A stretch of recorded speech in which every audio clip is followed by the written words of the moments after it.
Hi guys, সবাইকে good morning. সবাই কেমন আছো? আশা করি ভালো আছো, সুস্থ আছো। তো এখন আমি আমার ছেলেকে স্কুল নিয়ে যাচ্ছি, আমার হাজব্যান্ড নিয়ে যাচ্ছে, বাইকে করে যাচ্ছি। তো তো গাইস, আমার ছেলে এখন স্কুল চলে গেল। ওকে স্কুলের ভিতরে রেখে দিলাম। তো ও এখন ক্লাস করবে আর আমি স্কুলের বাইরে বসে আছি। স্কুলের উম, পাশে একটা মন্দির রয়েছে, শিব মন্দির আর কালী মন্দির, তো সেখানেই বসে থাকি। আর অনেক দিদিরা থাকে, তো আজকে সেরকম কেউ আসেইনি, আজকে একটা দিদি এসেছে। আর মন্দিরের পাশে একটা লেবু গাছ আছে, সেখানেও বসে থাকি। তারপর মাঝে মধ্যে সদরঘাট যাই। তো আমি একাই আসি টোটোতে করে নিয়ে আমার ছেলেকে, আর নিয়ে যাই, একেবারে বসেই থাকি। আর তোমাদেরকে কিছু কথা বলবো আজকে। এই দেখো, এই মন্দিরটা, এখানে শিব মন্দির।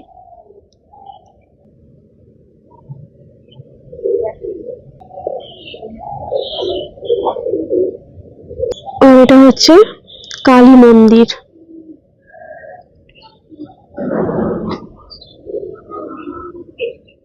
এটা একটা লেবু গাছ, এখানেও বসে থাকি, অনেকেই আসে।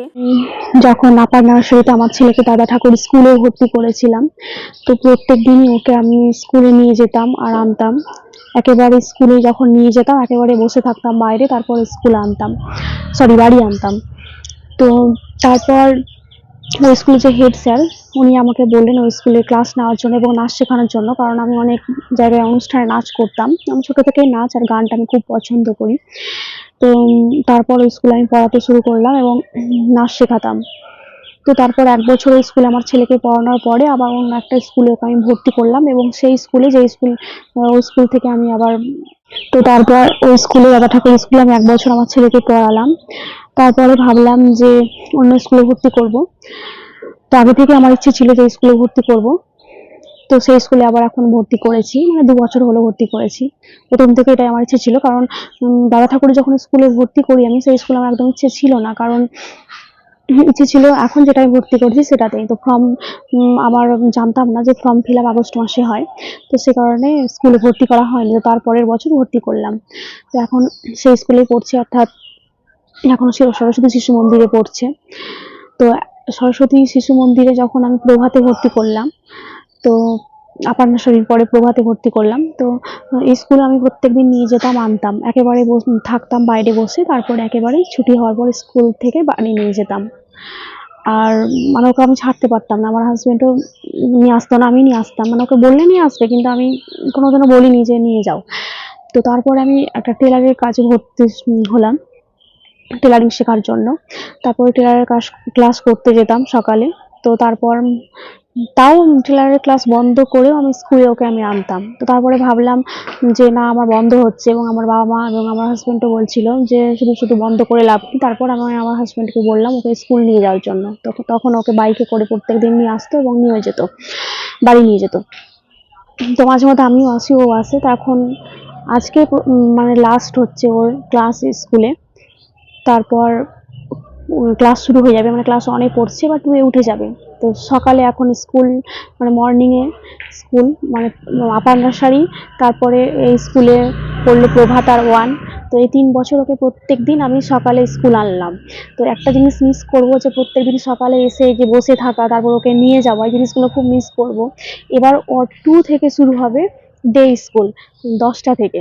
তো সেটাই তোমাদেরকে বলার ছিল, যে খুব মিস করবো যে সকালে প্রত্যেক দিন ঘুম থেকে সকাল সকাল উঠে ওকে রেডি করে আনা, ও টিফিন করে দেওয়া, তারপরে এই যে এসে সবার সাথে কথা বলা, বসে থাকা, ওর জন্য অনেকক্ষণ ধরে 3 ঘন্টা ধরে বসে থাকা, আবার বাড়ি ওকে নিয়ে যাওয়া, এই জিনিসগুলো খুব মিস করব। কারণ এখন ছোটবেলাকার জিনিসগুলো সব বাবা মাই মিস করে, তো আমিও খুব মিস করব যে সকাল থেকে আবার ডে স্কুল হয়ে যাবে। তো আজকে ওকে লাস্ট ওদের স্কুলে ক্লাস যেহেতু, তো আমি ভাবলাম আজকে আমি নিয়ে যাই। তো সে কারণে আমি নিয়ে এলাম। আর 27 তারিখ থেকে ওর পরীক্ষা শুরু, 6 তারিখ পর্যন্ত সকালে আসবো। তারপরে ওর 10টা থেকে ক্লাস শুরু হবে, জানুয়ারি থেকে। তো সত্যি খুব মিস করবো।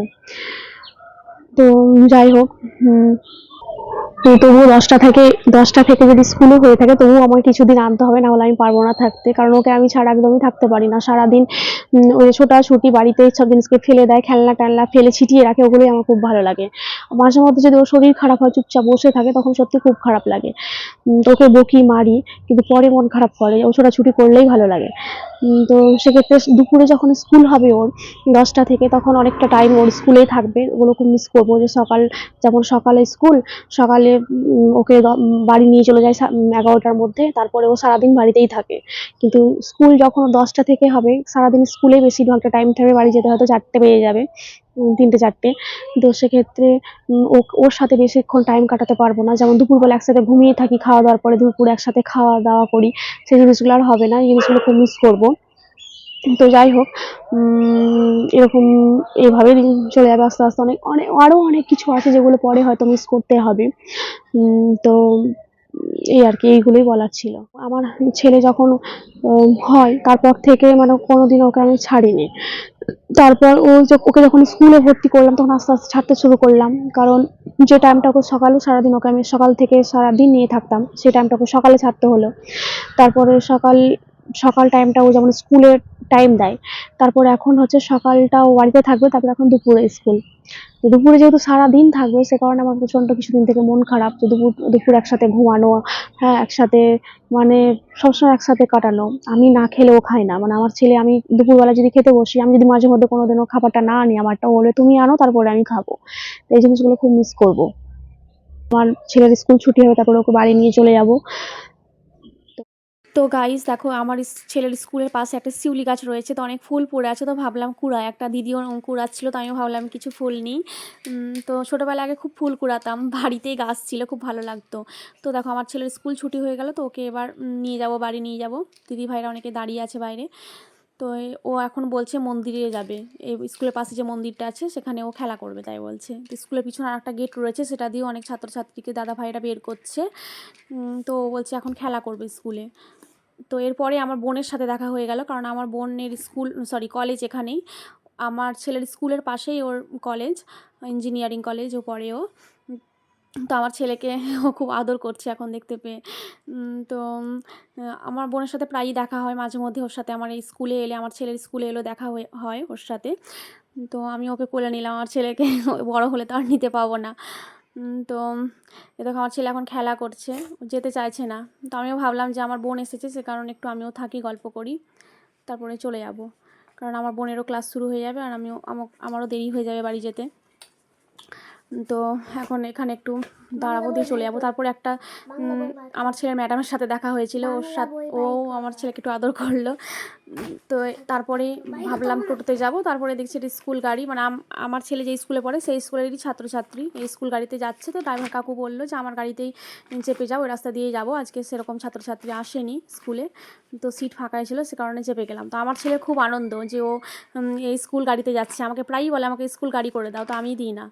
তো তারপর সন্ধে হয়ে গেল, সন্ধ্যের সময় আমরা ভাবলাম যে ঠাকুর দেখতে যাব, 12 হাত কালী রঘুনাথগঞ্জে। তো সেটাই দেখতে বেরোলাম। আমার সেরকম ইচ্ছে ছিল না, তো আমার ছেলেও বলছে আমি যাব, তো সে কারণে ভাবলাম যে নিয়ে যাই।